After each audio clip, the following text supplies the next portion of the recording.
काव्या अपने ख्याल में खोई थी कि एकांश उसके एकदम पास आकर खड़ा हो गया और उसके कान के पास जाकर धीरे से बोला, और तुम मेरी वाइफ हो तो तुम कहीं भी हो मैं आ सकता हूँ।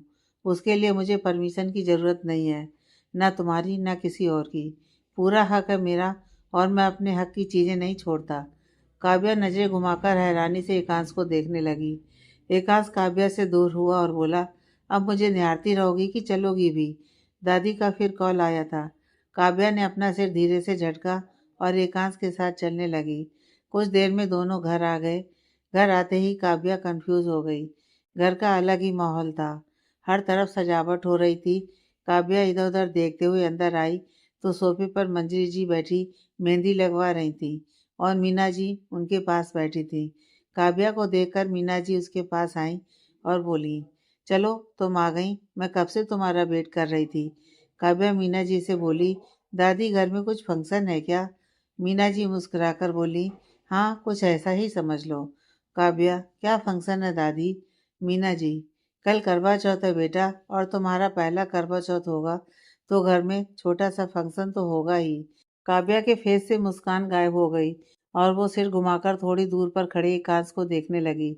मीना जी काव्या को देखकर मुस्कुरा दी और काव्या से बोली, बेटा तुम कुछ खा लो फिर मेहंदी लगवा लो। सुबह भी ऐसे ही चली गई थी, पता नहीं कंपनी में कुछ खाया होगा कि नहीं। काव्या फिर मीना जी को देखने लगी। मीना जी काव्या के गाल पर हाथ रखकर बोली, ऐसे क्यों देख रही हो बेटा? कोई बात है क्या जो बोलना चाहती हो? काव्या ने अपना सिर नामे हिला दिया। मीना जी, तो जाओ थोड़ा सा कुछ खा लो फिर मेहंदी लगवा लेना, और हाँ, एकांश का नाम लिखवाना मत भूलना। काव्या ने फिर कोई जवाब नहीं दिया और उठकर अपने रूम में चली गई। काव्या रूम से हाथ पैर मुंह धोकर आई तो एक सर्वेंट उसको खाने के लिए ले गई। काव्या चुपचाप सी बैठी खाना खाते हुए सोच रही थी, उसके और एकांश के बीच क्या पति पत्नी जैसा रिश्ता है? रिश्ता छोड़ो, क्या उसकी शादी सच्ची है? क्या एकांश इस शादी को मानता है या उसको चूना लगा रहा है? उसको एकांश के लिए व्रत रखना भी चाहिए या नहीं? अगर उसने व्रत रख भी लिया तो क्या एकांश उसका व्रत खुलवाएगा? क्या एकांश इस व्रत की इम्पोर्टेंस समझता होगा? काव्या सोच ही रही थी कि मीना जी फिर काव्या के पास आई और बोला, बेटा खाना हो गया तो चलो जल्दी से मेहंदी लगवा लो। उसके बाद मुझे तुमको कुछ देना भी है और व्रत के नियम भी बताने हैं। काव्या अपने ख्यालों से बाहर आई और मीना जी से बोली, हो गया दादी। मीना जी मुस्कुरा दी और काव्या को हॉल में ले आई। काव्या को मेहंदी लगवाते हुए रात हो गई थी। मीना जी ने काव्या को अपने हाथों से खाना खिलाकर रूम में आराम करने को बोल दिया था और यह भी बता दिया था कि अब वो पानी भी नहीं पी सकती। अब कल उसको चाँद देखकर ही पानी पीना होगा। उसका पहला करवा चौथ है तो उसको इस बात का ध्यान रखना होगा कहीं वो गलती से पानी ना पी ले, वरना व्रत खंडित हो जाएगा। काव्या भी टेंशन में थी कि वो अब पूरी रात पूरा कल का दिन भूखी प्यासी कैसे रहेगी। भूखा रहना तो फिर भी ठीक है, पर प्यासा, यार ऐसे टब व्रत कौन बनाता है? सोचते हुए अपने रूम में आ गई। देर रात हो गई थी तो एकांश भी अपने रूम में ही था। काव्या परेशान सी स्टडी रूम में जाने लगी तो एकांश उसको एक नज़र देखकर रोकते हुए बोला, तुम व्रत रहने वाली हो क्या? काव्या एकांश की आवाज़ सुन के अपने सेंस में आई और रुक गई। उसका ध्यान अभी तक एकांश पर गया ही नहीं था। काव्या घूमकर एकांश को देखने लगी। एकांश बेड पर बैठा अपने लैपटॉप में कुछ कर रहा था। काव्या एकांश को एकटुक देख रही थी कि एकांश फिर बोला, मैंने कुछ पूछा? काव्या ने पहले सुना ही नहीं था एकांश ने क्या कहा, तो वो थोड़ा हिचकिचाकर बोली, आपने क्या पूछा था? सॉरी, मेरा ध्यान नहीं था तो ठीक से सुन नहीं पाई। एकांश ने अपनी आंखें छोटी कर लीं और बोला, मैंने पूछा क्या तुम व्रत रख रही हो? काव्या 2 मिनट एकांश को देखती रही। उसको खुद समझ में नहीं आ रहा था कि उसको क्या करना है।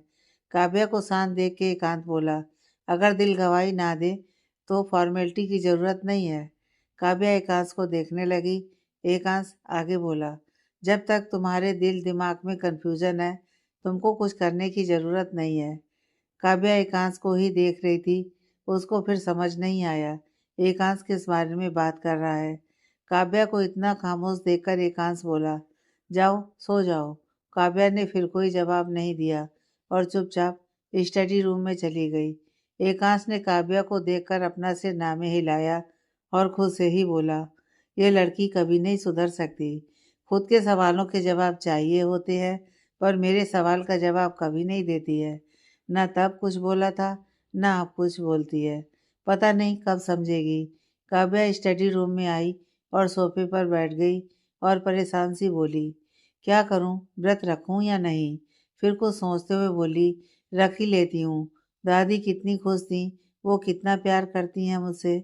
मेरी माँ ने कभी मुझे अपने हाथों से खाना नहीं खिलाया होगा, पर दादी वो खुद मेरे पास आईं, मुझे खाना खिलाया। उनके प्यार का ऐसे अपमान नहीं कर सकती। एक ही दिन की तो बात है, कुछ खाऊंगी पीऊंगी नहीं तो मर थोड़ी ना जाऊंगी। पर सर क्या कहना चाहते थे? क्या वो चाहते हैं कि मैं इस व्रत को ना रखूं? और एक तरफ से देखा जाए तो सही भी है। जब रिश्ते का कोई वजूद ही नहीं है तो ये सब दिखावा क्यों? पर जो भी हो, मैं दादी के लिए ये व्रत रख लूंगी, पर सर को नहीं बताऊंगी। क्या पता फिर गुस्सा करने लगें। एक तो पता नहीं कब गर्म होके उबलने लगते हैं। सोचते हुए काव्या भी सो गई। नेक्स्ट मॉर्निंग काव्या और जल्दी उठ गई थी। मीना जी ने उसको जल्दी उठने को कहा था सुबह की पूजा के लिए। काव्या भी समय से उठ गई, या फिर यह कहें हाथों में मेहंदी लगी होने की वजह से वो सोफे पर ठीक से लेट नहीं पाई।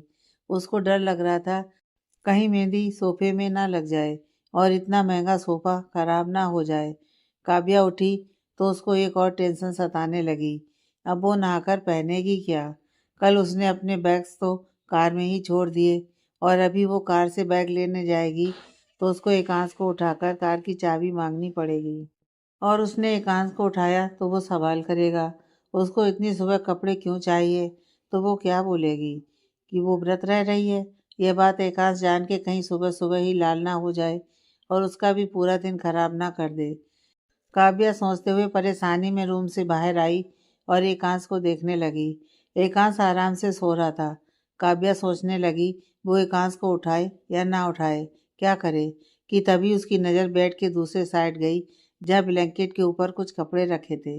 काव्या दूसरी साइड आई और कपड़े उठाकर देखने लगी।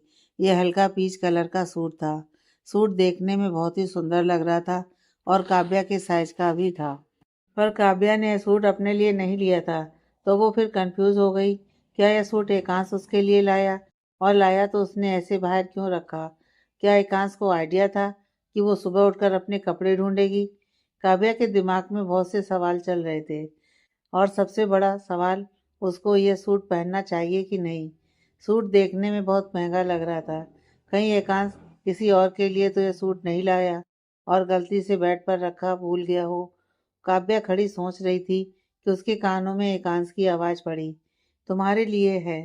काव्या चौंक गई और एकांश की तरफ देखा तो वो अभी भी वैसे ही आंखें बंद करके लेटा था। काव्या हैरानी से एकांश को देख रही थी, मतलब एकांश जग रहा है। काव्या वहीं खड़ी थी कि एकांश ने अपनी आंखें खोली और उठकर बैठते हुए बोला, तुमने क्या कसम खा रखी है मुझे ठीक से सोने नहीं दोगी? काव्या एकांश को बैठा देखकर थोड़ा घबरा गई और बोली, ऐसा नहीं है, मैंने कुछ नहीं किया। एकांश अपनी आंखें छोटी करते हुए बोला, तुम मेरे सिर पर खड़ी होकर मुझे घूरोगी तो क्या मुझे नींद आएगी? काव्या बेचारों सा मुंह बनाकर बोली, मैं घूर नहीं रही थी। एकांश, अच्छा तो तुम मुझे मारने का प्लान कर रही थी? तुम्हारी इतनी हिम्मत बढ़ गई है? काव्या अपना सिर नामे हिलाने लगी और जल्दी से बोली, नहीं नहीं, ऐसा नहीं है। मैं तो बस इतना सोच रही थी कि मेरे कपड़े कार में कैसे लाऊं।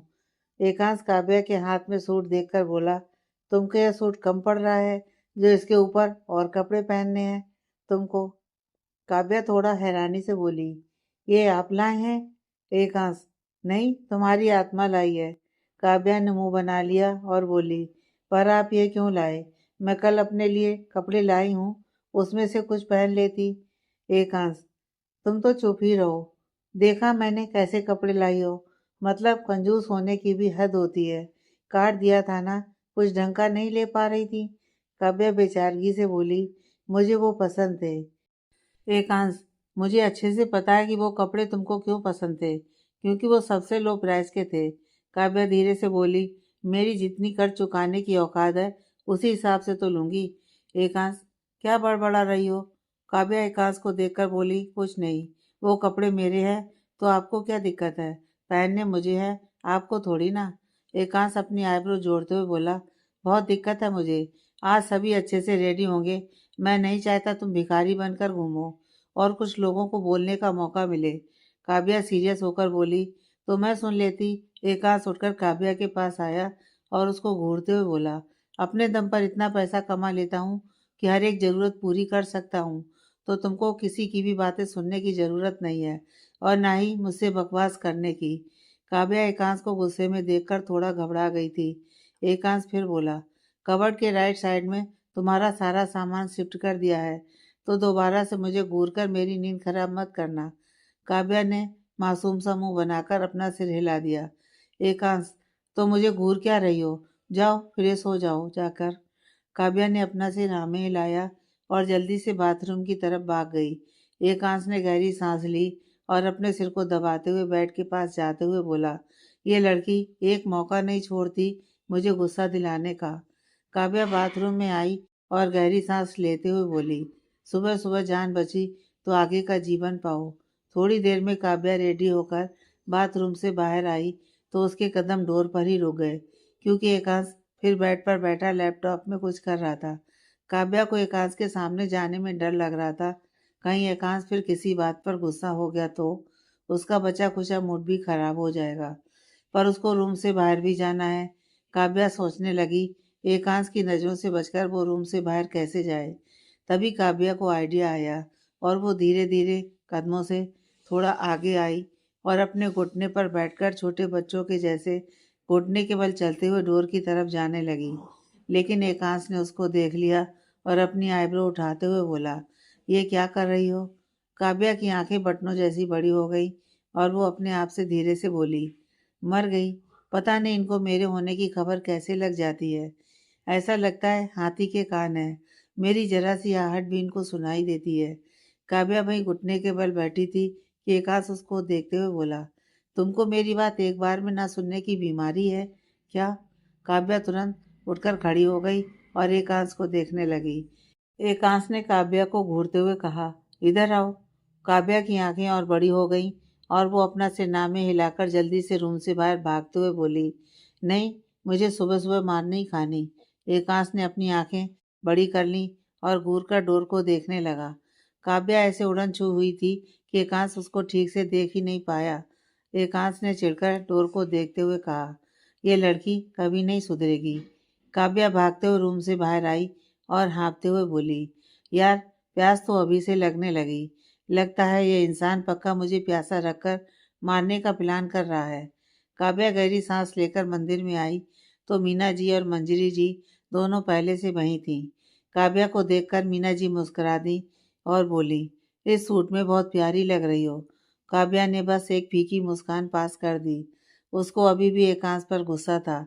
एकांश हर बार उसको उल्टा बोलता है, प्यार से भी बात कर सकता है। काव्या सोच रही थी कि मीना जी ने उसके हाथ में पूजा की थाली देते हुए कहा, बेटा इस घर की बहू हो तुम, तो आरती सबसे पहले तुम्हारे हाथों से होनी चाहिए। काव्या मुस्कुरा दी और आरती करने लगी। लेकिन मंजरी गुस्से में काव्या को घूर रही थी।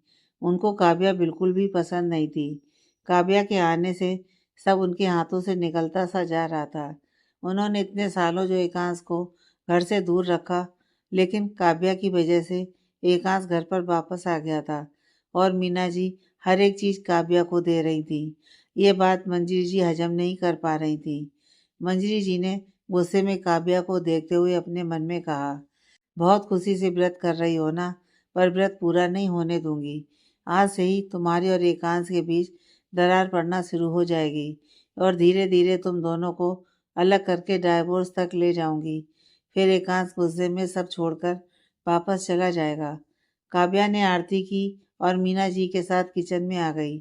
मीना जी काव्या को रात में पूजा में क्या क्या बनेगा वो बताने लगी, क्योंकि रस्म के मुताबिक पूजा में लगने वाली चीज़ें काव्या को खुद बनानी थी और काव्या को भी कोई दिक्कत नहीं थी, इसलिए उसने भी मीना जी को मना नहीं किया। मीना जी ने सब काव्या को समझाया। फिर काव्या को एक बड़ी सी थाल देते हुए बोली, अगर तुम्हारी सास होती तो ये रस्म वो करती, पर मैं उसकी कमी पूरी नहीं कर सकती। काव्या मीना जी को देखने लगी। मीना जी आगे बोली, इसमें एक लाल जोड़ा है और कुछ गहने और सुहाग का सामान। अगर आज तुम्हारी सास होती तो रस्म के मुताबिक पहली करवा चौथ पर वो तुमको ये सब देती और खुद सारी पूजा अपने हाथों से करवाती। पर मैं बस तुमको पूजा कैसे करनी है यही बता सकती हूँ। काव्या ने मीना जी को देखकर बोली, आप मुझे ये सब बता रही हैं, ये भी बहुत बड़ी बात है मेरे लिए। मीना जी मुस्कुरा दी और काव्या को थाल रखकर आने को कहा। काव्या भी थाल रूम में रखने के लिए चली गई। काव्या रूम में आई तो एकांश रूम में नहीं था। काव्या ने समय देखा तो समय भी अभी इतना ज़्यादा नहीं हुआ था कि एकांश कंपनी जाए। काव्या ने पूरा रूम देखा पर एकांश कहीं नहीं था। काव्या अपने कंधे उचकाकर फिर मीना जी के पास आ गई, पर उसकी नज़रें इधर उधर एकांश को ही ढूंढ रही थीं। मीना जी काव्या की नज़रें पड़ते हुए बोली, एकांश को ढूंढ रही हो? काव्या मीना जी की तरफ देखने लगी और अपना सिर नामे हिला दिया। मीना जी हंस दी और बोली, बूढ़ी हो गई हूँ पर मैं भी तुम्हारी उम्र से गुजर चुकी हूँ। काव्या थोड़ा अनकंफर्टेबल हो गई और अपनी नज़र मीना जी से चुराने लगी। मीना जी मुस्कुराते हुए बोली, एकांश को कुछ काम था इसलिए वो थोड़ा जल्दी चला गया। काव्या ने कुछ नहीं कहा, बस मुस्कुरा दी। काव्या जब किचन में थी एकांश तभी निकल गया, पर एक सर्वेंट को बता गया था कि वो मीना जी को बता दे। काव्या और मीना जी फिर बातें करने लगीं।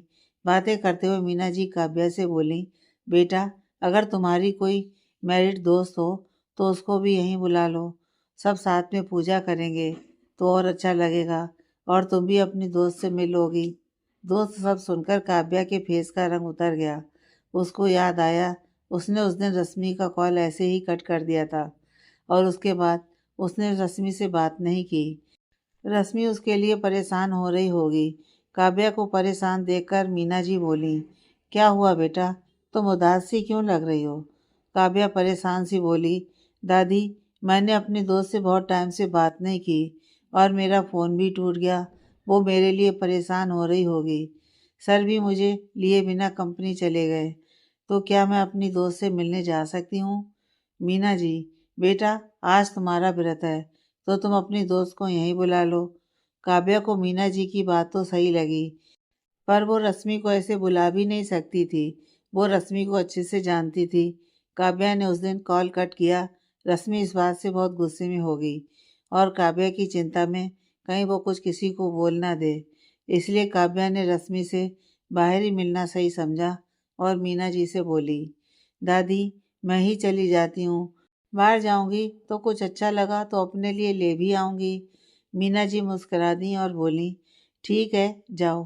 काव्या ने भी ठीक है कहा और घर के फ़ोन से रश्मि को कॉल करके बाहर मिलने को बुला लिया। रश्मि काव्या के कॉल पर पहले तो गुस्सा हुई, पर काव्या ने मिलकर बात करते हैं बोलकर उसको शांत करवा दिया। काव्या रश्मि से मिलने के लिए एक छोटे से रेस्टोरेंट में आई थी। रश्मि का घर वहीं पास में था, इसलिए रश्मि पहले ही वहां आ गई थी। काव्या वहां पहुंची तो रश्मि पहले ही उसके ऊपर गुस्से में बरस पड़ी। तुम समझती क्या हो? मैं क्या पागल हूँ? पहले कॉल कट किया, फिर फ़ोन ऑफ जा रहा है। कितने कॉल किए मैंने, पर फ़ोन ऑन तक नहीं किया तुमने। तुमको आइडिया भी है मैं कितना परेशान हो गई थी? मुझे ये तक पता नहीं कि तुम रहती कहाँ हो। कंपनी का पता करके पहुंची तो बिना अपॉइंटमेंट के मिलने से मना कर दिया। कितनी कोशिश की मैंने तुमसे मिलने की, पर तुम हो कि एक बार तुमको मेरा ख्याल नहीं आया। काव्या रश्मि को शांत कराते हुए बोली, तुम कंपनी आई थी? रश्मि चिढ़कर बोली, और क्या करती, पर वहाँ भी तो तुमसे मिल नहीं पाई। अचानक से कॉल कट हुआ, इसके बाद फ़ोन ऑफ जाने लगा तो टेंशन हो रही थी मुझे। काव्या अपने कान पकड़ते हुए बोली, सॉरी मैं खुद इतनी टेंशन में थी कि तुझे इन्फॉर्म करना भूल गई कि फ़ोन टूट गया। तुम परेशान मत हो। रश्मि, फ़ोन टूट गया? कैसे? काव्या मुंह बनाकर बोली, उस राक्षस ने तोड़ दिया। रश्मि, उसने तुझे तो कुछ नहीं किया ना? काव्या ने अपना सिर नामे हिला दिया और बोली, नहीं वो बस मेरे सामान पर ही गुस्सा निकाला करता है। उसको प्रॉब्लम क्या है मुझे समझ ही नहीं आता। रश्मि नॉर्मल होते हुए बोली, क्या हुआ, उसने कुछ कहा क्या? काव्या, बोलता ही तो रहता है, पर क्या बोलता है कुछ समझ ही नहीं आता। ऐसा लगता है उसको समझने के लिए अलग से पढ़ाई करनी होगी। रश्मि, ऐसा भी क्या बोल दिया उसने? काव्या, उसको जलेबी पसंद है तो वैसी बातें करता है, कभी भी किसी बात पर भी गर्म हो जाता है। ऐसा लगता है भट्टी अपने साथ लेकर घूमता है। आज ये सूट लेकर आया, मैंने वजह पूछी तो गर्म हो गया। रश्मि काव्या को ऊपर से नीचे तक देखने लगी। काव्या उस सूट में सच में अच्छी लग रही थी। रश्मि मुस्कुरा दी और बोली, शायद वो तुमको पसंद करता है, इसलिए तुम्हारे लिए गिफ्ट लेकर आया हो। काव्या शांत हो गई, फिर एक गहरी सांस लेकर फीकी मुस्कान के साथ बोली, हाँ वो मेरे लिए ही लाया था, पर मुझे पसंद करता है इसलिए नहीं। रश्मि, तो किस लिए? काव्या झूठी मुस्कान के साथ बोली, उसकी चार लोगों के बीच नाक ना कट जाए इसलिए लाया है। मैंने जो कपड़े लिए थे वो कम पैसे के थे। आज घर में बहुत से लोग आएंगे तो उसको दिखाना होगा कि उसके पास कितने पैसे हैं। मैं नॉर्मल कपड़ों में रहती तो उसकी इंसल्ट हो जाती। रश्मि, तुमको ऐसा क्यों लगता है वो तुमको पसंद नहीं करता? ऐसा भी तो हो सकता है जैसा तुम सोच रही हो वैसा बिल्कुल भी ना हो, और जैसा तुमने मुझे बताया मुझे लगता है एकांश तुमको पसंद करता है। काव्या एक दर्द भरी मुस्कान के साथ बोली, तुम भी ऐसी बातें कर रही हो? रश्मि, हाँ तो इसमें गलत क्या है? काव्या, गलत मेरा रंग है। मेरे रंग की वजह से कोई पसंद नहीं कर सकता मुझे, और एकांश जैसा लड़का तो कभी नहीं। तुमने एकांश को देखा है ना, और मुझे देख, तुझे कहाँ से लगता है एकांश मुझे पसंद कर सकता है? कितने लड़के मुझे मेरे रंग की वजह से रिजेक्ट कर चुके हैं। पापा जब घर पर नहीं होते थे तो माँ घर पर दीदी को बुलाकर लड़के वालों को मुझे देखने को बुला लेती थी, और सभी मेरी इंसल्ट करके चले जाते थे। वो सब लड़के कुछ नहीं थे एकांश के आगे। जब उन लड़कों ने मुझे रिजेक्ट कर दिया तो एकांश कैसे पसंद कर सकता है? मैं कितने पानी में हूँ बहुत अच्छे से पता है मुझे। मैं अपनी चादर से ज़्यादा पैर नहीं फैलाना चाहती, वरना बाद में अपने आप को संभालना बहुत मुश्किल होगा। सच को जितना अपने साथ लेकर चलूँगी उतना कम दर्द होगा। बस मुझसे यह समझ नहीं आता कि आखिर एकांश ने किस मकसद से मुझसे शादी की। रश्मि काव्या के हाथ पर हाथ रखकर उसको देखते हुए बोली, मुझे लगता है एक बार तुमको एकांश पर भरोसा करके देखना चाहिए। क्या पता वो उन सब लड़कों जैसा ना हो। काव्या हंसकर बोली, खूबसूरती का जमाना है, जो दिखता है वही बिकता है। एकांश जैसे लड़के मुझे कभी पसंद नहीं कर सकते, और एकांश तो बिल्कुल भी नहीं। उसके पापा का कितना नाम है, वो चार लोगों के सामने मुझे उनकी बहू के रूप में ले जाकर उनकी इंसल्ट थोड़ी ना करवाएगा।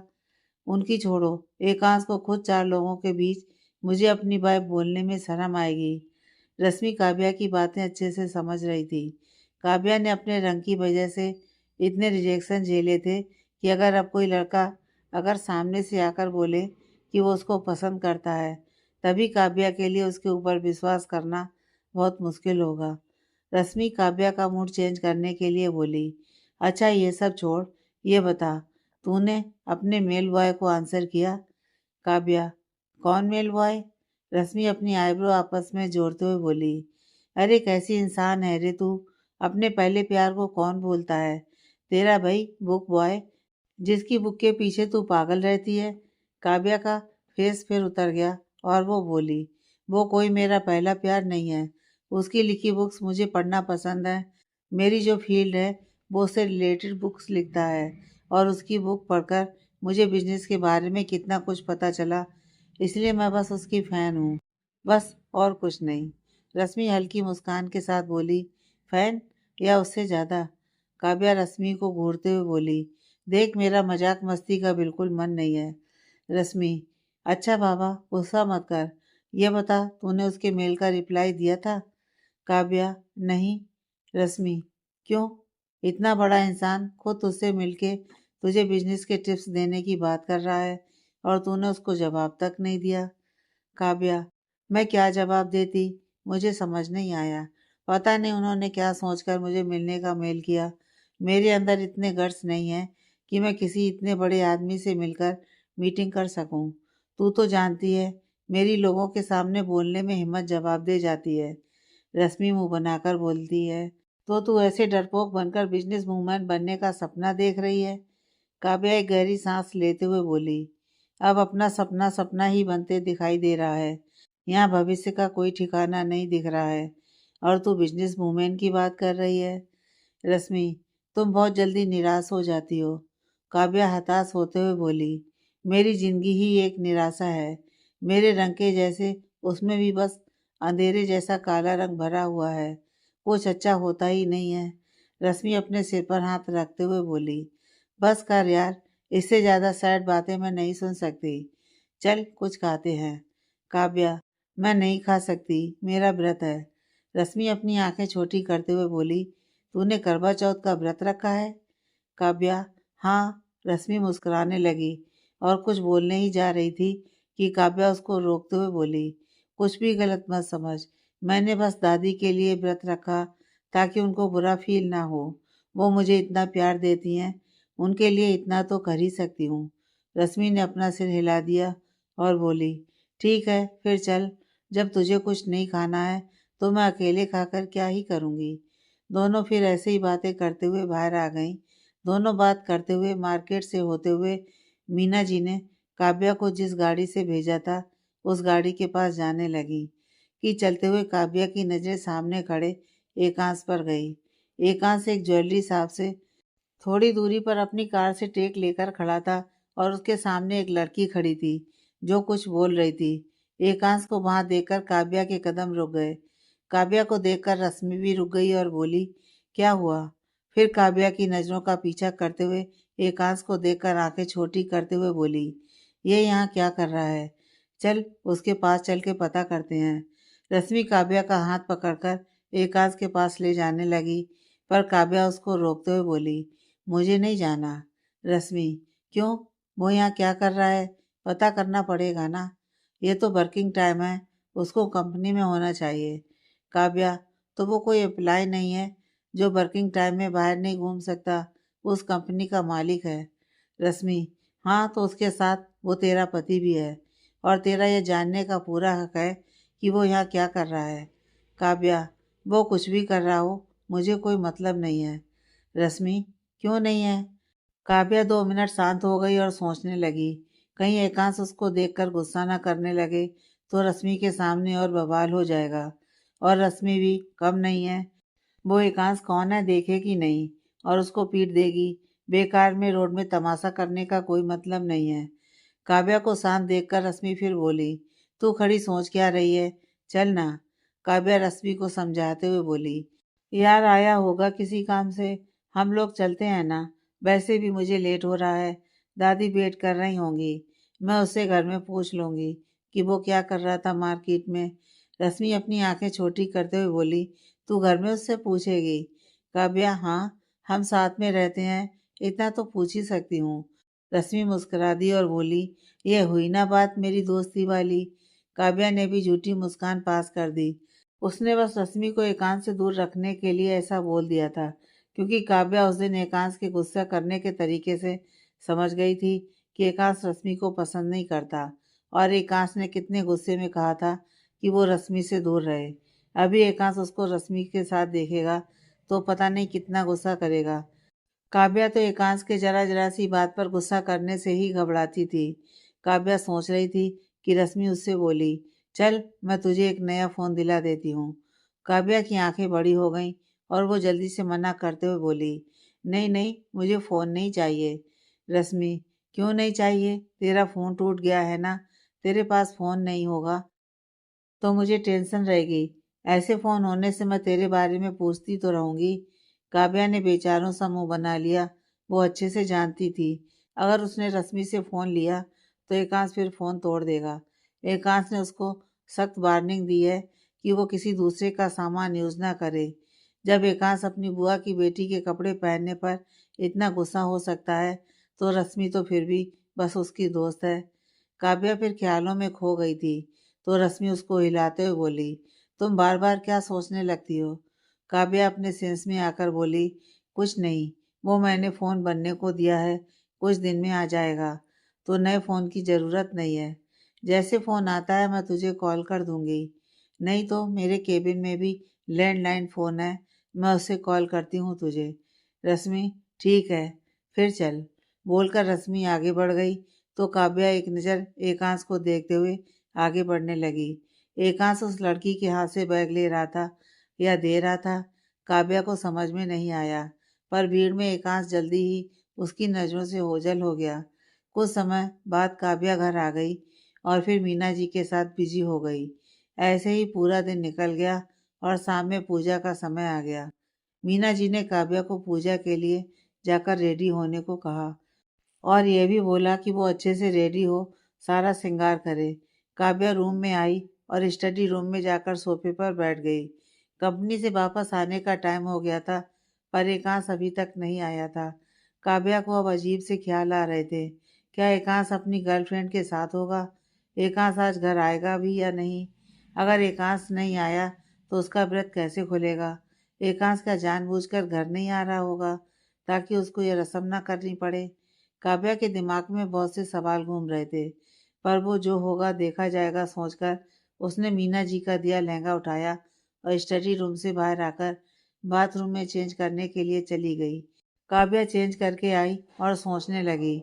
ऐसे तो वो बाथरूम के मिरर में देखकर अपने बाल बना लेती थी, पर अब उसको पूरी तरह रेडी होने के लिए मिरर के साथ साथ अच्छे स्पेस की ज़रूरत पड़ेगी, क्योंकि इतनी ज्वेलरी वो बाथरूम में लेकर नहीं जा सकती। तो क्या वो रूम का मिरर यूज़ कर ले? काव्या ने फिर सोचा, एकांश तो अभी तक आया नहीं है, तो वो जल्दी से मिरर यूज़ कर लेती है।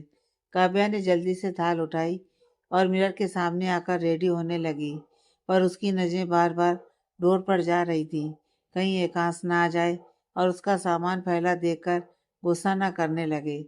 पर वो पूरी रेडी हो गई, लेकिन एकांश नहीं आया। काव्या का दिल और भारी हो गया था। वो अपने दिमाग को समझाते हुए रूम से बाहर आ गई। काव्या मीना जी के पास आई तो मीना जी काव्या को देखकर उसकी बलाएं लेती हुई बोली, बहुत ही प्यारी लग रही हो। काव्या बस हल्का सा मुस्कुरा दी। वो अच्छे से जानती थी कि वो कितनी सुंदर लग रही है। उसका रंग ही ऐसा है कि वो कभी सुंदर नहीं लग सकती। पर यह काव्या की गलत सोच थी, या लोगों ने उसको ताने मार मार कर उसके दिमाग में ऐसी बातें भर दी थी कि वो अपनी सुंदरता देख ही नहीं पाती थी। वो हमेशा खुद को कमी समझती थी और पीछे रहने की कोशिश करती थी ताकि कोई उसको अजीब नज़रों से ना देखे, उसके कोई रंग को लेकर गॉसिप ना करे, कोई उसके रंग से उसको जज ना करे। भीड़ में लोग उसको पीछे कर दे, उससे अच्छा वो पहले से पीछे रहे। काव्या इसमें ही भलाई समझती थी, क्योंकि लोग सुंदर लोगों से ही ज़्यादा बात करना पसंद करते हैं, या कोई भी फंक्शन हो तो सुंदर लोगों को ही आगे रखा जाता है, चाहे वो फोटो खींचने की बात हो या किसी गेम की। काव्या चुपचाप खड़ी थी कि मीना जी बोली, क्या हुआ बेटा, एकांश नहीं आया, ये सोच रही हो? मीना जी की बात सुनकर काव्या के दिल में फिर टीस ही उठने लगी और वो अपने खालीपन से भरी आंखों से मीना जी को देखने लगी।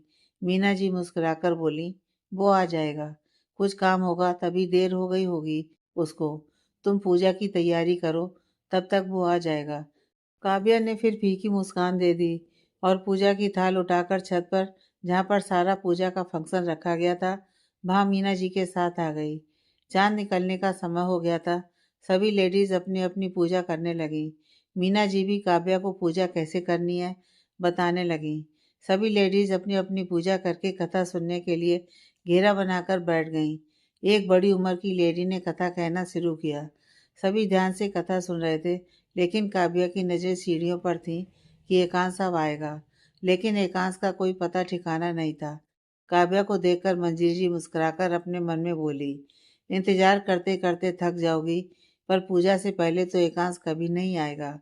कथा खत्म हुई तो सभी चांद निकलने का इंतजार करने लगे, लेकिन काव्या को चांद से ज़्यादा एकांश का इंतजार था। उसके दिमाग में ना चाह के बार बार भी उस लड़की का ख्याल आ रहा था जिसको उसने एकांश के साथ मार्केट में देखा था। जल्द ही चांद निकल आया तो सभी लेडीज़ों के हस्बैंड भी आ गए और उनके पास खड़े हो गए, लेकिन काव्या हाथों में पूजा की थाली लिए एक कोने में आंखों में आंसू भरे खड़ी थी। मीना जी ने काव्या को इतना उदास देखा तो एकांश को कॉल करने लगी, पर एकांश का फ़ोन नेटवर्क एरिया से बाहर बता रहा था। सभी लोग पूजा करके अपने हस्बैंड के हाथों से पानी पी रहे थे मंजी जी भी पानी पी के अपने हस्बैंड मयूर जी के साथ मीना जी और काव्या जी के पास आई और बोली, क्या हुआ माँ, एकांश अभी तक नहीं आया? मीना जी मंजी को घूरते हुए बोली, वो आ रहा होगा। मंजी जी तंज कसते हुए बोली, माँ इतना टाइम हो गया, अब तक नहीं आया तो अब क्या आएगा? मुझे तो लगता है कहीं वो किसी और लड़की के साथ तो। मीना जी गुस्से में चिल्लाते हुए बोली, मंजरी अपनी बकवास बंद करो, क्या बोल रही हो, सोच के बोलो। मंजी जी की बातें सुनकर काव्या की आंखों से भरे आंसू भी बाहर आ गए। जो काव्या के मन में चल रहा था वो मंजी जी ने सामने से बोल दिया था। मंजी जी काव्या को रोता देख मुस्कुरा दी और बोली, माँ मैं तो बस जो हो सकता है वो बता रही थी। मीना जी तुम मुझे कुछ ना बताओ तो अच्छा है। एकांश ने काव्या से शादी की है, उसके बाद वो किसी दूसरी लड़की के साथ हो सकता है। तुम ऐसी छोटी बात सोच भी कैसे सकती हो? मंजरी जी, माँ शादी की है वो आपको दिखा, पर क्योंकि एकांश ने ऐसे अचानक से शादी, ये बताया उसने आपको? और इस लड़की को देखो माँ, आपको कहाँ से लगता है एकांश इसको पसंद करता होगा? मुझे तो लगता है शादी वाली बात का राज कुछ और ही है। और इन दोनों को देखकर कहाँ से लगता है दोनों के बीच कोई रिश्ता भी है। मुझे तो लगता है पक्का इस लड़की ने एकांश को शादी के लिए ब्लैकमेल किया होगा, ताकि इस घर की बहू बनकर पैसे हथिया सके और एकांश को भी मजबूरी में शादी करनी पड़ी होगी। पर वो इस शादी को नहीं मानता होगा, तभी आज कंपनी से वापस ही नहीं आया। मंजी जी बोले जा रही थी कि मीना जी गुस्से में चिल्लाते हुए बोली, मयूर अपनी पत्नी को ले जाओ, वरना। मयूर जी के फेस के रंग उड़ गए और उन्होंने मंजी जी का हाथ पकड़ा और धीरे से बोले, अब चुप रहो और चलो। बोलकर मयूर जी मंजी जी को ले जाने लगे। काव्या बस अपना सिर नीचे करके खड़ी थी और उसकी आंखों से आंसू निकल रहे थे। मीना जी को काव्या को ऐसे देखकर बहुत बुरा लग रहा था। उन्होंने फिर एकांश को फ़ोन लगाया, पर फ़ोन लगा नहीं। मीना जी ने फिर अखिल को फ़ोन किया तो अखिल ने बताया, सर तो आज टाइम से पहले ही निकल गए थे। मीना जी अब एकांश के लिए परेशान होने लगी। एकांश कंपनी में है नहीं, घर अभी तक आया नहीं, तो गया कहाँ? उसका तो फ़ोन भी नहीं लग रहा। पर काव्या ने अपने दिमाग में बात बैठा ली थी कि एकांश को यह रस्म नहीं करनी पड़े, इसलिए वो घर नहीं आ रहा है और अपना फ़ोन ऑफ करके बैठा है, ताकि बाद में कोई अच्छा सा बहाना बना सके। सभी लेडीज़ खाना खाने के लिए नीचे चली गईं। अब बस काव्या और मीना जी ही बची थी। मीना जी ने देखा कि समय बहुत हो चुका है, तो उदास मन से बोली, बेटा तुम चांद को देखकर पानी पी लो। एकांश पता नहीं कब तक आएगा, वो ऐसा कभी नहीं करता है, पर मेरा दिल कहता है वो किसी मुसीबत में है, इसलिए नहीं आ पा रहा है। काव्या ने कुछ नहीं कहा, फिर 2 मिनट बाद एक गहरी सांस भरते हुए बोली, दादी मैंने पूजा पूरी कर ली है, बस पानी ही पीना बाकी है, वो मैं बाद में पी लूँगी। अभी मैं रूम में चली जाऊँ? मीना जी काव्या के दर्द को अच्छे से महसूस कर पा रही थी। पहला करवा चौथ और पति आए ही ना तो कैसा लगता है, इसलिए उन्होंने काव्या से अभी पानी पीने की जिद नहीं की और बोली, ठीक है मैं तुम्हारे रूम में खाना भिजवा देती हूँ। काव्या ने कुछ नहीं कहा और सिर हिलाकर चली गई। मीना जी का दिल भी भर आया और वो फिर बार बार एकांश को फ़ोन ट्राई करने लगी। काव्या रूम में आई और पूजा की थाली साइड में रखकर स्टडी रूम में चली गई और ज़मीन में बैठकर घुटने में अपना मुंह छुपाकर ज़ोर ज़ोर से रोने लगी। काव्या अपने ही आप से रोते हुए बोली, सब जानती हो उसके बाद भी किस बात की उम्मीद थी जो तू उनका वेट कर रही थी? तुमको तो पहले से पता था ना वो नहीं आएंगे, तो रो क्यों रही हो? उन्होंने तो तुझे रात में ही व्रत न रखने को कहा था। तूने तो दादी के लिए व्रत रखा था ना, तो क्यों उनके ना आने पर बुरा मान रही हो? वो होगा अपनी गर्लफ्रेंड के पास, तुझे क्यों दिक्कत हो रही है? काव्या को रोते रोते अब आधी रात से ज़्यादा हो गई। उसको समझ में नहीं आया, उसका रोना बंद ही नहीं हो रहा था। उसको खुद समझ नहीं आ रहा था कि उसको इतना रोना किस बात पर आ रहा है। एकांश घर नहीं आया इस बात पर, या एकांश किसी और लड़की के साथ होगा इस बात पर। काव्या रो रही थी कि अचानक से उसको अपने कंधे पर किसी का हाथ महसूस हुआ। काव्या ने तुरंत सिर उठाकर देखा तो सामने एकांश बैठा था। काव्या एकांश को देखकर शॉक हो गई और जल्दी जल्दी अपने आंसू पोंछकर खड़ी होने लगी कि एकांश ने उसका हाथ पकड़कर फिर से उसको अपने सामने बिठा लिया। काव्या एकांश को देखने लगी। उसकी आंखों में फिर आंसू भर आए। वो एकांश के सामने रोना नहीं चाहती थी, पर वो अपने आंसू रोक भी नहीं पा रही थी। एकांश काव्या की आंखों में आंसू भरे देखकर उसके आंसू पोंछते हुए बोला, मैं नहीं आया तो तुम मेरी चिंता में रोने लगी। काव्या ने तुरंत अपना सिर दूसरी तरफ घुमा लिया और कुछ न बोलकर उठने लगी। एकांश ने फिर उसको पकड़कर बैठा लिया, लेकिन इस बार एकांश काव्या के बगल में खिसक कर बैठ गया और उसके कंधे पर सिर रखते हुए बोला, मैं बहुत थक गया हूँ, मेरा सिर दबा दो। काव्या रोनी सूरत लिए एकांश की तरफ सिर घुमाकर देखने लगी। एकांश ने काव्या के कंधे पर ही अपना सिर हल्का सा ऊपर किया और काव्या को देखते हुए बोला, दबाओ, देख क्या रही हो। काव्या ने अपना हाथ एकांश के सिर पर रख दिया और हल्के हाथों से उसका सिर दबाने लगी। एकांश ने एक गहरी सांस ली और अपनी आंखें बंद करते हुए बोला, पता है आज मुझे कितना पैदल चलना पड़ा। इतना पैदल तो मैं अभी तक अपनी पूरी लाइफ में नहीं चला हूँगा। काव्या एकांश को आंखों में आंसू भरे देख रही थी। एकांश अपनी सीरियस आवाज में आगे बोला, आज शाम को सिंह अंकल के साथ एक मीटिंग थी। मीटिंग फिनिश होने में थोड़ा टाइम लग गया, फिर भी मेरे पास समय से घर आने का टाइम था। मैं निकल रहा था तो सिंह अंकल ने मुझे कहा, कंपनी से घर आने का शॉर्टकट है, मैं वहाँ से जाऊँगा तो जल्दी पहुँच जाऊँगा। मैंने भी जल्दी में वो रास्ता ले लिया, पर थोड़ी दूर आने पर गाड़ी खराब हो गई। उस रास्ते पर और कोई गाड़ी भी नहीं थी, तो किसी से लिफ्ट भी नहीं ले पाया और वो एरिया भी नेटवर्क एरिया से बाहर था, तो किसी को कॉल भी नहीं कर सकता था। गाड़ी ठीक करने की थोड़ी सी कोशिश की, पर नहीं हुई, तो पैदल चलकर दूसरी रोड तक आया, तो पता चला रोड बन रही थी, इसलिए उस रास्ते को ब्लॉक कर दिया गया था, जिस वजह से वहाँ कोई गाड़ी नहीं थी। वहाँ से कॉल किया, तब दूसरी गाड़ी आई, फिर मैं घर आया, उसमें इतना टाइम हो गया। सच में आज तो पैरों की बैंड बज गई। आगे से कभी शॉर्टकट नहीं लूँगा।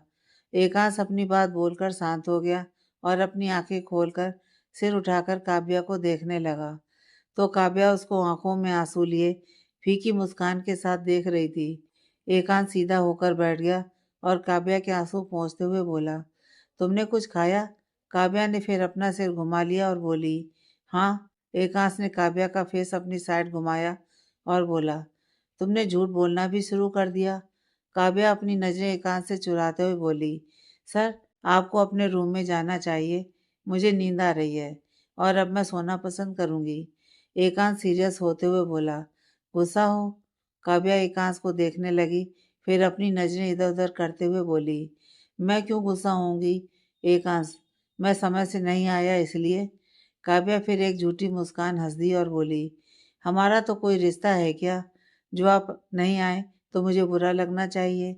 एकांश ने अपनी आंखें छोटी कर ली और बोला, तो फिर व्रत क्यों रखा था जब कोई रिश्ता ही नहीं है। काव्या ने एक नज़र एकांश को देखा, फिर नज़र चुराते हुए बोली, दादी की वजह से रखा था, मैं व्रत ना रहती तो उनको अच्छा नहीं लगता। एकांश, तो दिन भर तो दादी तुम्हारे साथ नहीं थी, व्रत ही रखना था ना, तो नॉर्मल व्रत रख लेती, जिसमें पानी पी सकते हैं, फल खा सकते हैं। ऐसे व्रत रखने की क्या ज़रूरत थी? दादी ना तुमको पूरा टाइम देख रही थी और ना ही उनको पता चलता कि तुमने कैसा व्रत रखा है। काव्या सीरियस टोन में बोली, दादी नहीं देख रही थी, पर ऊपर वाला सब देख रहा है। आप इन सब में विश्वास नहीं रखते होंगे, पर मैं भगवान के नाम पर झूठ नहीं बोल सकती। एकांश, अच्छा, तो जब पूजा हो गई थी तब तो पानी पी सकती थी ना, खाना भी खा सकती थी, तो क्यों नहीं खाया? रात के 3 बजे तक तुम बैठकर रो क्यों रही थी? काव्या एकांश को देखने लगी। उसके पास एकांश के सवाल का कोई जवाब नहीं था। एकांश काव्या को देखते हुए फिर बोला, बोलो, क्यों बैठी हो अभी तक? इतनी ही नींद आ रही थी तो पहले ही क्यों नहीं सो गई? मेरे आने से तुमको नींद आती है क्या? काव्या ने अपनी नज़र एकांश से हटा ली और हिचकिचाते हुए बोली, मुझे जब नींद आएगी तभी सोऊंगी ना, और मुझे अभी नींद आ रही है तो मैं अभी सोऊंगी। तब नहीं आई तो नहीं सोई।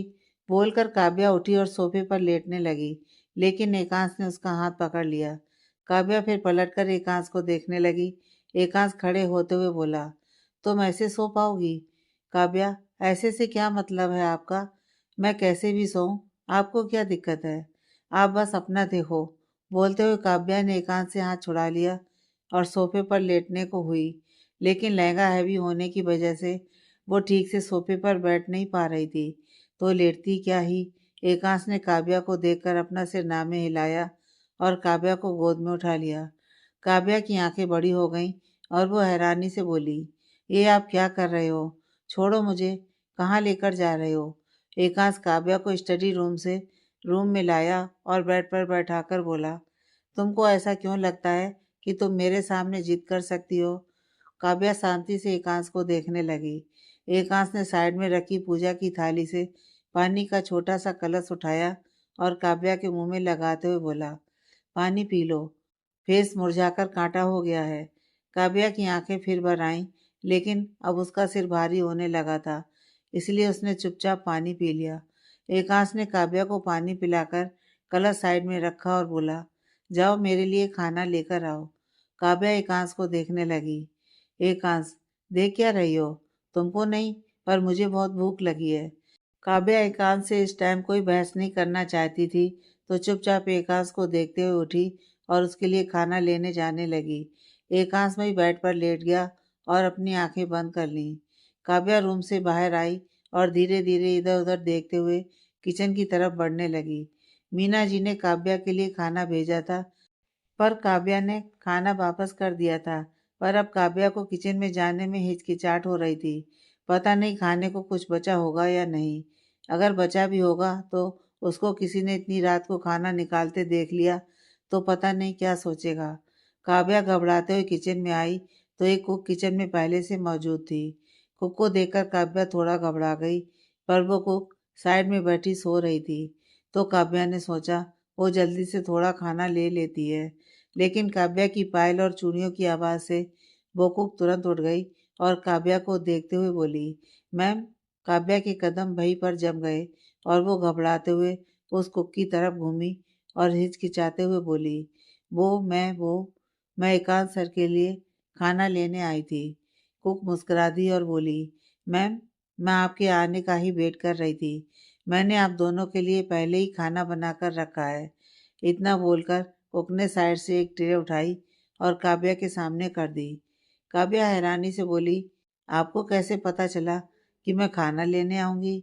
कुक मुस्कुराकर बोली, सर ने मुझे पहले ही फ़ोन पर बोल दिया था कुछ बनाने को। मैं तो बस आपके आने का इंतज़ार कर रही थी।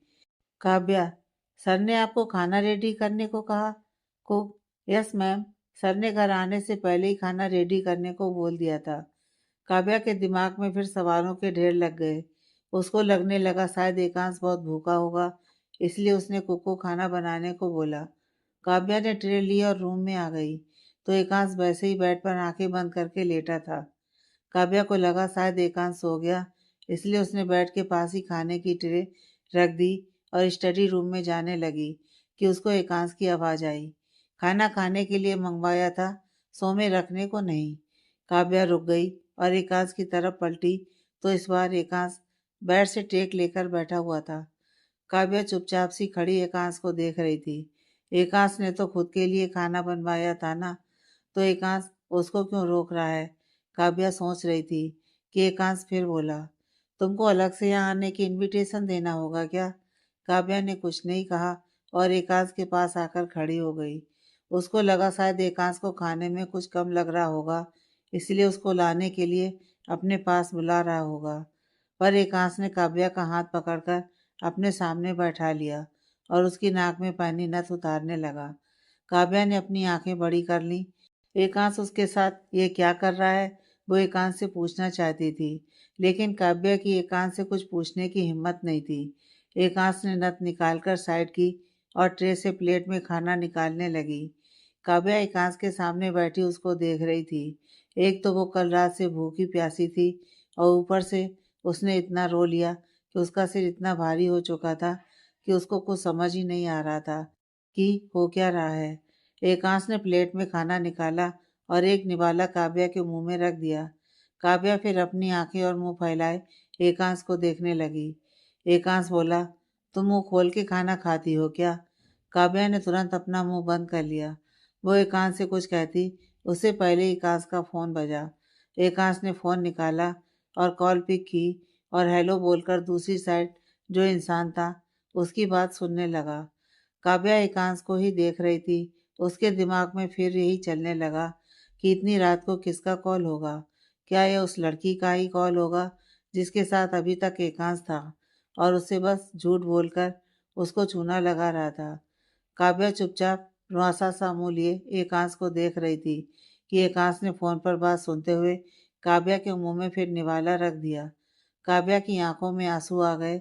एकांश इतनी रात को, वो भी उसके सामने किसी दूसरी लड़की से बात कर रहा है, सोचते हुए काव्या का कलेजा फटा जा रहा था।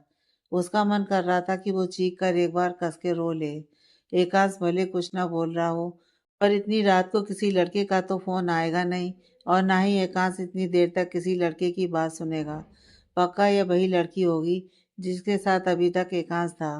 वो लड़की एकांश पर गुस्सा कर रही होगी कि एकांश उसको छोड़कर क्यों गया, पर एकांश काव्या की वजह से कुछ बोल नहीं पा रहा होगा। काव्या अपने ही दिमाग में खिचड़ी पकाते हुए उठकर खड़ी हो गई। काव्या अब और देर एकांश को फोन कान में लगाए नहीं देख सकती थी। एकांश के बस कॉल पर हाँ बोलने से उसके सीने पर चाकू चल रहे थे। काव्या जाने के लिए खड़ी हुई, लेकिन उसने अपना कदम आगे बढ़ाया तो उसको अपनी चुन्नी खींची हुई सी महसूस हुई, जिससे काव्या आगे नहीं बढ़ पाई। काव्या ने पीछे पलट कर देखा तो एकांश ने उसकी चुन्नी पकड़ी हुई थी और उसको आंखें छोटी करके देख रहा था। एकांश फोन में बात सुन रहा था, इसलिए काव्या ने कुछ कहा नहीं और एकांश से अपनी चुन्नी छुड़ाने लगी। एकांश ने घूर कर काव्या को देखा और उसकी चुन्नी कस के खींच दी। चुन्नी काव्या के लहंगे से पिनअप थी, तो चुन्नी खींचने की वजह से काव्या भी थोड़ा आगे आ गई। काव्या एकांश के बिल्कुल पास आकर खड़ी हो गई और गुस्से में एकांश को देखने लगी। एकांश की चुन्नी खींचने से चुन्नी फट गई थी। काव्या आंखें बड़ी करी एकांश को घूर रही थी। एकांश ने उसका हाथ पकड़ा और फिर अपने सामने बैठाकर कॉल म्यूट करके बोला, प्लेट में खाना नहीं छोड़कर जाते, इतना भी नहीं पता तुमको। काव्या मुंह खोलकर एकांश को देखने लगी तो एकांश ने फिर उसके मुंह में निवाला रख दिया। एकांश फोन पर बात सुनते हुए काव्या को खाना खिला रहा था और काव्या गुस्से में एकांश को घूरते हुए चुपचाप खाना खा रही थी। एकांश ने उसका लहंगा खराब कर दिया। काव्या को इस बात का बहुत गुस्सा था, पर वो अभी कुछ नहीं बोल सकती थी। प्लेट का खाना फिनिश हुआ तो एकांश ने काव्या से कहा, मेरा लैपटॉप बैग ला कर दो। काव्या ने चिढ़कर एकांश को देखा और मन में बोली, मुझे नौकरानी समझ कर रखा है, और पैर पटकते हुए गई और लैपटॉप वाला बैग उठाकर लाई और एकांश के सामने पटकते हुए रख दिया। एकांश ने घूरकर काव्या को देखा, फिर कंधे पर फोन फंसाकर लैपटॉप निकालते हुए काव्या से बोला, तुम क्या ऐसे किसी की बारात में जाने वाली हो? अब नींद नहीं आ रही तुमको? जाओ चेंज करो और सो जाओ। काव्या फिर हैरानी से मुंह खोल के एकांश को देखने लगी, लेकिन फिर काव्या के दिमाग में ख्याल आया, पक्का एकांश को उस लड़की से वीडियो कॉल करनी होगी, तभी उसको भगा रहा है। काव्या ने चिढ़ से एकांश को देखा और फिर जाने को पलटी कि एकांश बोला, तुमको चेंज नहीं करना है क्या, या फिर तुम ये चाहती हो कि मैं तुम्हारी मदद करूं? काव्या ने पलटकर गुस्से में एकांश को देखा, लेकिन एकांश लैपटॉप में देख रहा था। काव्या फिर गुस्से में मुंह बनाते हुए स्टडी रूम में जाने के लिए बढ़ी कि एकांश बोला, तुम्हारे कपड़े कवर्ड में है, स्टडी रूम में नहीं। काव्या ने खुन्नस से एकांश को देखा, पर वो ऐसे लहंगे में सो भी नहीं सकती थी, इसलिए पैर पटकते हुए कबर्ड के पास आई और कबर्ड ओपन किया तो उसकी आंखें बड़ी हो गईं। कबर्ड के एक साइड ढेर सारे कपड़े सलीके से रखे हुए थे। कुछ नाइट सूट टंगे थे तो कुछ सलवार सूट। काव्या इतने सारे कपड़े देखकर हैरान हो गई और फिर सोचने लगी, क्या एकांश उसके लिए इतने सारे कपड़े लाया है? काव्या खड़ी सोच रही थी, उसको एकांश की आवाज़ आई, इतनी नींद आ रही है तुमको कि खड़े खड़े ही सो गई? काव्या ने एकांश की आवाज़ सुनकर जल्दी से एक सलवार सूट निकाला और जल्दी से बाथरूम में चली गई। काव्या चेंज करके रूम में आई तो एकांश फ़ोन में बोल रहा था, ओके फाइनल कर दो और मुझे कल तक कॉन्ट्रैक्ट पेपर मेल कर दो। बोलकर एकांश ने कॉल कट कर दिया। काव्या का फेस फिर मुरझा गया। उसको लगा एकांश उसके और अपने बीच के कॉन्ट्रैक्ट पेपर की बात कर रहा है। काव्या का दिल फिर भर आया और वो स्टडी रूम की तरफ जाने लगी। एकांश ने काव्या को फिर जाते देखा तो बोला, कहाँ जा रही हो? इधर आओ। पर काव्या नहीं रुकी और सीधा स्टडी रूम में चली गई। एकांश ने अपनी आंखें छोटी कर लीं। काव्या आंखों में आंसू लिए स्टडी रूम में आई और अपने हाथों में पकड़ा लहंगा सोफे पर रखकर रोते हुए फोल्ड करने लगी कि एकांश ने उसको पीछे से हक करते हुए कहा, अब क्यों रो रही हो? काव्या से अब बर्दाश्त नहीं हुआ, इसलिए वो घूमी और एकांश को जोर से धक्का देकर दूर करके बोली, दूर रहिए मुझसे। प्रॉब्लम क्या है आपकी? क्यों मुझे शांति से नहीं रहने देते? एकांश काव्या को घूरते हुए उसके पास आया और बोला, तुम्हारी प्रॉब्लम क्या है? काव्या रोते हुए बोली, आप हो मेरी प्रॉब्लम। जब से लाइफ में आए हो, ना घर का ठिकाना बचा, ना भविष्य का।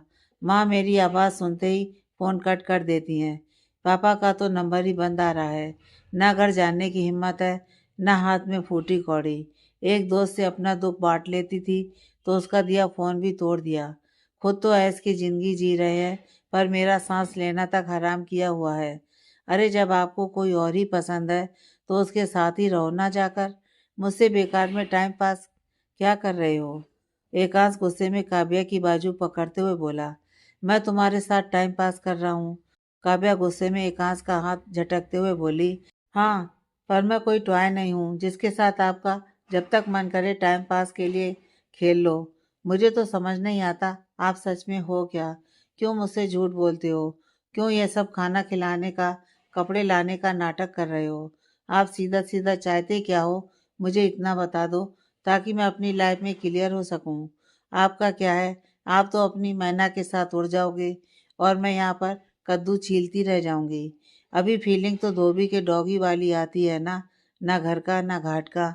एकांश गुस्से में बोला, कौन मैना? हाँ, तुमको समझाया था ना कि कोई नहीं है। एकांश इतना ही बोला था कि काव्या गुस्से में बोली, वही मैना जिसके साथ आप मार्केट में घूम रहे थे, जिसको शॉपिंग करवा रहे थे, जिसके साथ आज आप पूरी रात थे और आपके घर वाले आपके ऊपर शक ना करें इसलिए आप सुबह होने से पहले आ गए और मुझे गाड़ी खराब होने का चूरन पिला रहे थे ताकि घर वालों के सामने मैं आपके झूठ में साथ दूं। एकांश काव्या को घूरते हुए बोला, मैंने तुमको सब सच बताया। काव्या सिसकियां लेकर बोली, और मैंने मान लिया। मेरे माथे पर क्या पागल लिखा है या मैं आपको गधों की सरदार नजर आती हूँ? जो मुझे सच क्या है समझ नहीं आता। एकांश, तुम्हें सच में कुछ समझ नहीं आता। काव्या, मुझे आपके जैसे झूठे धोखेबाज इंसान से कुछ समझना भी नहीं है। बिल्कुल शर्म नहीं आती ना मेरा मामू बनाते हुए? अरे ऐसा भी क्या बिगाड़ दिया मैंने आपका जो आप मुझे हर तरह से पागल बनाने में तुले हो? अरे आप किसी लड़की के साथ थे तो सीधा बोल सकते थे मुझसे। झूठ बोलने की क्या जरूरत थी? वैसे भी कौन सा हमारा रिश्ता है जो हमारे बीच सच बोलने से रिश्ते में दरार आने का डर होगा? आप किसी भी लड़की के साथ रहो, घूमो, चाहे जो करो, पर मुझे जाने दो। मैं और आपके साथ नहीं रहना चाहती। मैं यहाँ हूँ ही क्यों, ये तक नहीं पता मुझे। मुझे बस जाना है। काव्या बोल रही थी कि एकांश ने उसके दोनों बाजू से पकड़ा और उसको घूरते हुए बोला, तुम कहीं नहीं जा सकती। काव्या एकांश को गुस्से में देखकर डरते हुए बोली, क्यों? एकांश, क्योंकि मैंने तुमसे शादी की है। काव्या, उस शादी का कोई वजूद नहीं है। वैसे भी आपने कॉन्ट्रैक्ट पेपर रेडी करवा लिए हैं तो अब ये सब नाटक क्यों? एकांश गुस्से में अपनी आईब्रो जोड़ते हुए बोला, तुम्हारा दिमाग खराब है क्या? कौन से कॉन्ट्रैक्ट पेपर? काव्या भरे गले से बोली, आपने अभी तो कॉन्ट्रैक्ट पेपर रेडी करने को कहा। एकांश ने गुस्से में काव्या को देखते हुए कहा, मन तो कर रहा है तुम्हारा अभी सिर खोल कर देखूं। दिमाग की जगह इतना भूसा भरा कैसे है? काव्या आंखों में नमी लिए एकांश को देखने लगी। एकांश गुस्से में बोला, इतने दिनों से एक ही चीज समझा समझा कर थक चुका हूँ। तुमसे अच्छे तो अनपढ़ गंवार होते हैं, कम से कम पढ़ना लिखना नहीं जानते हैं, पर खामोशी और सामने वाले के बोलने का मतलब अच्छे से समझते हैं। काव्या शांति से एकांश को देख रही थी कि एकांश गुस्से में काव्या को खींचते हुए रूम में लाया और उसको बेड पर बैठा दिया और खुद रूम के दूसरे साइड चला गया। काव्या एकांश को ही देख रही थी, पर तभी उसकी नज़र बेड पर ओपन रखे लैपटॉप पर गई। लैपटॉप पर कोई लोगो और कुछ डिटेल थी। काव्या को डिटेल छोटे अक्षरों में लिखी थी इसलिए दूर से पढ़ने में नहीं आ रही थी, लेकिन काव्या लोगो देखकर सोच में पड़ गई थी कि एकांश की कंपनी का लोगो तो नहीं था और ये लोगो कुछ अलग ही लग रहा था। काव्या लोगो देखकर सोच रही थी कि एकांश काव्या के पास आया और गुस्से में उसके हाथ के ऊपर एक पेपर बैग रखते हुए बोला, मार्केट घूमने नहीं गया था, तुम्हारा पहला करवा चौथ था तो तुम्हारे लिए गिफ्ट लेने गया था। काव्या शौक हो गई और एकांश को देखने लगी। एकांश गुस्से में बोला, पर तुमने सही कहा था, तुम्हारा दिमाग सच में गोबर है। गोबर तो भी बहुत काम आता है, पर तुम्हारा ये दिमाग किसी काम का नहीं है, बस हर बार उल्टा ही सोचता है। देखना किसी दिन तुम्हारी ये उल्टी सोच तुमको ले डूबेगी। बोलकर एकांश गुस्से में लैपटॉप उठाकर बालकनी की तरफ जाते हुए बोला, बेड पर सो जाना। बोलकर एकांश चला गया। काव्या एकांश को ओझल होते तक देखती रही, पर जैसे ही उसने पलकें झपकाईं, उसकी आंखों में भरे आंसू बाहर निकल गए। काव्या ने फिर अपने हाथ में रखे बैग को देखा तो ये वही बैग था जिसको उसने मार्केट में एकांश के हाथ में देखा था। मतलब एकांश उस लड़की से बैग ले रहा था। काव्या का मन तो नहीं था कि वो उस बैग के अंदर क्या है देखे, पर फिर उसने कुछ सोचते हुए बैग के अंदर देखा तो उसमें एक फ़ोन का बॉक्स था और एक छोटा सा ज्वेलरी बॉक्स था। काव्या ने ज्वेलरी बॉक्स निकाला और ओपन किया तो उसमें एक गोल्ड की वॉच थी जिसमें ऊपर चारों तरफ डायमंड लगे थे। वॉच देखने में बहुत प्यारी लग रही थी, लेकिन उसका डिज़ाइन उसको कुछ देखा हुआ सा लग रहा था। काव्या ने अपने दिमाग पर जोर दिया तो उसको कुछ याद आया। काव्या ने तुरंत सिर घुमाकर बेड के पास रखी छोटी सी टेबल पर देखा तो एकांश की वॉच रखी हुई थी जो वो इस टाइम डेली पहनता था। काव्या ने एकांश की वॉच उठा ली और जो एकांश गिफ्ट में वॉच लाया था दोनों को साथ में करके देखने लगी। दोनों वॉच की डिजाइन सेम थी, बस काव्या की वॉच में डायमंड लगे थे। काव्या आंखों में आंसू लिए दोनों वॉच को देख के सोच रही थी, एकांश उसके लिए इतनी महंगी वॉच क्यों लाया, वो भी बिल्कुल अपने जैसी सेम डिजाइन की। आगे की कहानी नेक्स्ट पार्ट में।